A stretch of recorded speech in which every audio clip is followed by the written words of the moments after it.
Uh, a good one is when he was with Prince Devitt or Finn Balor, and he's saying, and we're shooting movies, right? And he comes out and he goes down into what he wants Balor to do during his entrance, and he said, I don't want you to look here, and he points straight to the camera. I want you to look here, and it's slightly off center to the camera, because that is a big, even in films, you don't ever see anyone down the barrel of the camera. It's very different, as you say, like Drew and things like that have trying to adopt that, and it's to make it a little bit more personal to us. But they are, like they've said in a lot of things, they try to shoot movies. They shoot these things like movies at times, and I guess it's very difficult to come out of that habit of doing the same. I mean, how many times must they do that entrance on a weekly basis? Yeah, to then go, right, now you need to change it to, speak to the fans there. It's difficult. It's got to be hard. It has to be. And I don't think a lot, I mean, I don't know many of them, and I don't know this as a fact, but I'd be very surprised if a lot of them were even happy to be doing that, even performing at doing that. You know what's going on. I know some are refusing or whatever, but unless you're Brock Lesnar, you get out of there nice and early. But you're in and out in a couple of minutes. Right? I kept saying to people that if there's anyone good at the whole lockdown business, it'll be Brock Lesnar. The guy lives in his own compound up in Canada. From the documentary I watched about him once, he didn't even have internet, so he's fine. He's definitely used to this. He doesn't even know there's a lockdown. It's like a version of North Korea in Canada up there in his compound with high walls, I'm sure. So just quickly, last on WWE, have you managed to see any of the Undertaker documentary at all? Yeah, I've been watching that. I used to be a huge fan like everybody else, and then I've just got very dejected with it for a long period of time. And I'd find myself criticising it all the time, and texting my friends, and we're like, "Oh, I hate it. I don't like this, don't like that." I very occasionally go on social media and air those. And this is some years ago. I air my grievances, and then I just got to a point where it's like, I don't like something. Why the hell am I watching it? Why? Yeah, get you.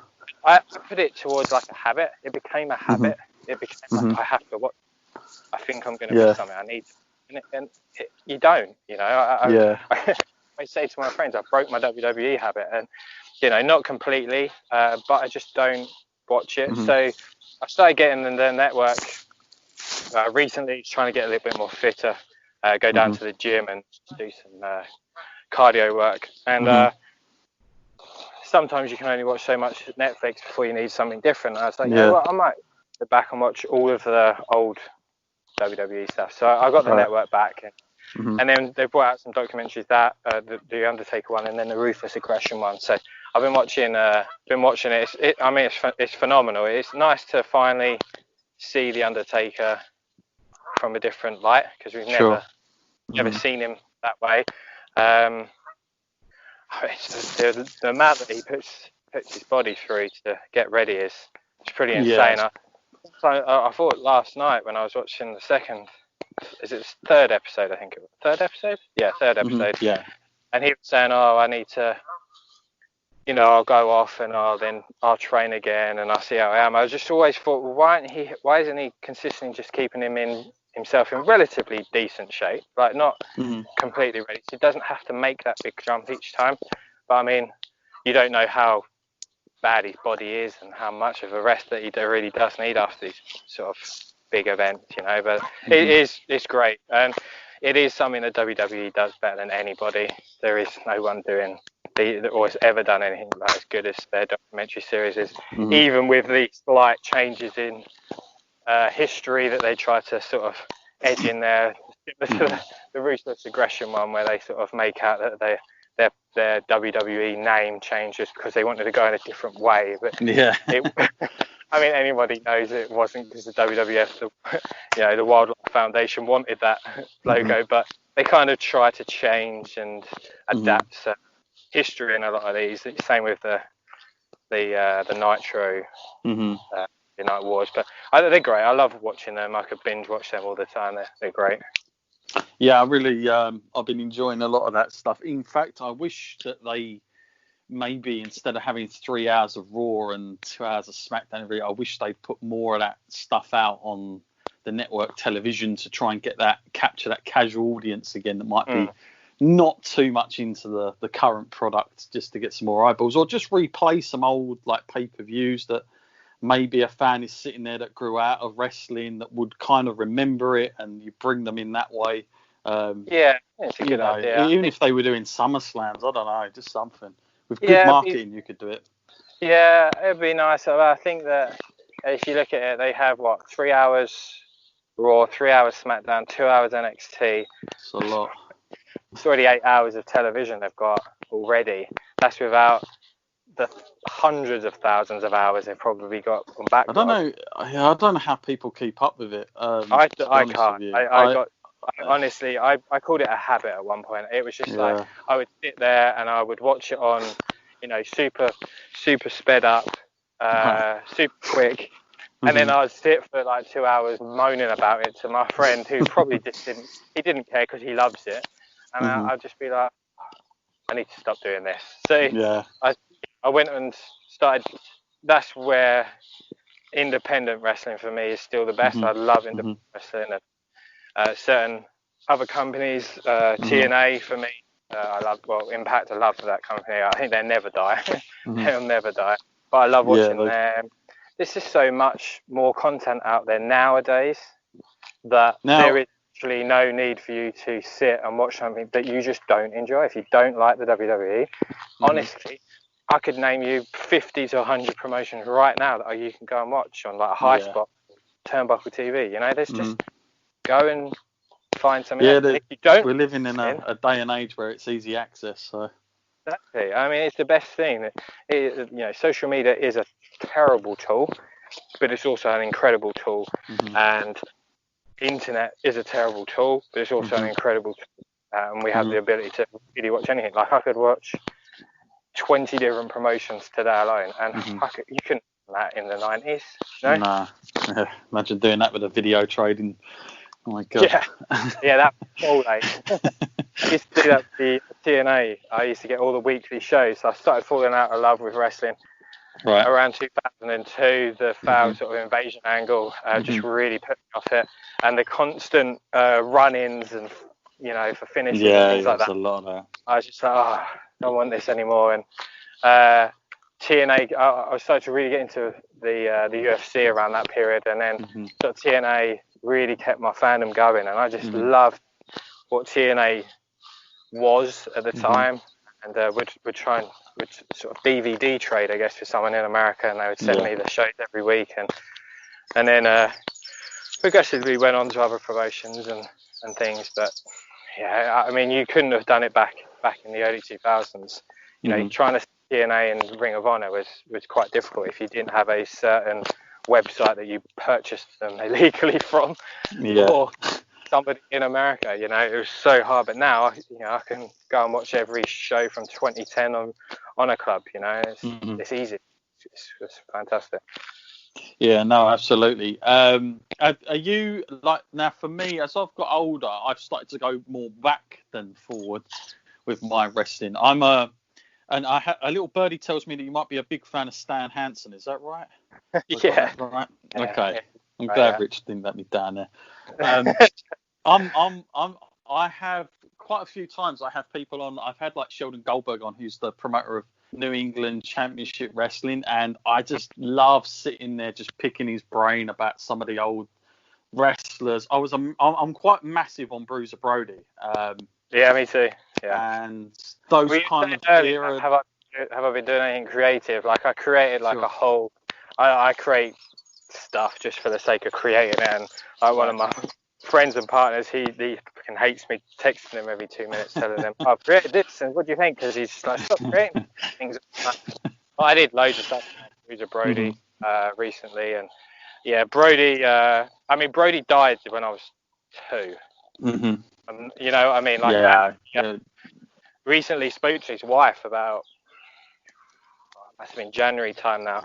I actually approached her on Facebook and was just like that. I'm just a huge fan of his. Barbara Giddish is the name, and I approached her. So I'm just a huge fan of Frank and Bruiser, and I just absolutely love love him and love everything he did. And like, I was 2 years old when he died. And Right. he's 20. You know, I'm 34, and he's still someone that I go to, someone that I have in design ideas, and someone I look at and think, oh, if you could create a Bruiser Brody, or you fantasy book, armchair quarterbacking, and Bruiser Brody, Stan Hansen, they were tag team partners. They started relatively around the same period. They were in the same college together. I loved the Japanese stuff with Stan Hansen as well. Like he was so good. He's a great. I mean, you couldn't come out now and do some of the stuff that he was doing. I mean, you probably could, but you would kind of get a bad reputation. But back then, kind of got of understanding in the 70s and 80s, it needed to still be seen as real, I'm reading his book at the moment, and some of the sort of stories he comes out with are fantastic. I bet.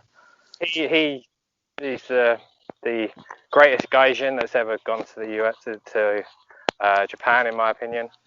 He's the one that traveled there the most. You look at what he did in America, and some of the stuff was great, but he was just an absolute god in. I mean, you can go on YouTube, as I do regularly, and just write Stan Hansen, just watch all the matches over and over again. Same with Brody, and another couple of others I really like. Terry Gordy, Bam Bam Gordy. He was phenomenal. Not a huge Abdullah the Butcher fan when he was in WCW, but then going back and watching some of the stuff he done in All Japan, it's like, wow, he was money too. And All Japan, not 80s, 90s, was just on a different level. That is, if I could book a wrestling promotion and have the same matches and the same type of match all the time with the same type of big guys and with those personalities, it would be that sort of era of All Japan. It's just that, if that was around now, that I think everybody would be saying it's the best thing going today. I mean, even like, you look at Eddie Kingston on Twitter is always talking about, and on his Facebook, he's always talking about All Japan. Chris Hero, like a lot of people are always talking about that era, and it's just, I think it'll always sort of stay. But yeah, Stan Hansen is, I'm a big fan of his, huge fan of his. I'd love to be able to bring him to England, but I don't know how to contact him, and no idea how much that would cost, but it'd be great. Yeah, all a draw. And a lot of my sort of younger listeners, I often get emails about the whole, I guess there's a perception in their head about how heels predominantly used to be back then. And it was, it wasn't so much the wrestler playing the character back then and stuff around that nature. It was more, they were one thing for sort of as much as they could. And you had to be quite creative. One guy that's come up quite a bit recently, just because there's so much like content, like you say, on YouTube now, is the whole angle in Memphis between Andy Kaufman and Jerry Lawler. And a lot of my listeners are not that familiar with who Andy Kaufman was as a comedian. He was in Taxi and all the rest of it. They just seen this guy and they're like, what is he all about? Why did he get involved? And like that guy, he had sort of like 3 or 4 layers to doing what he was doing. I mean, he was ahead of his time, I would imagine, and would have been quite something had he have got an opportunity in other promotions as well back then. I'm pretty sure of that, just because he had a real brain for it.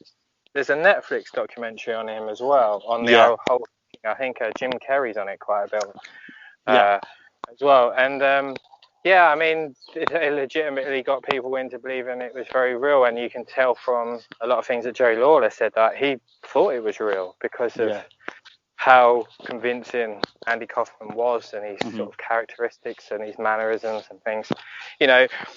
It's a different time period, but if he'd done it in 2020, we're going to be in the position we probably are in the last few days where, there's a certain person been saying stuff about, Alexa Bliss and some other wrestlers, and probably he would have found himself in that same position. It's just a different time period. I don't think that Andy Kaufman in any way was demeaning to women or things like that, but he was demeaning to the wrestling business. That's what I was going to say to you. I mean, but I think in modern times, and the way that we all have social media and able to express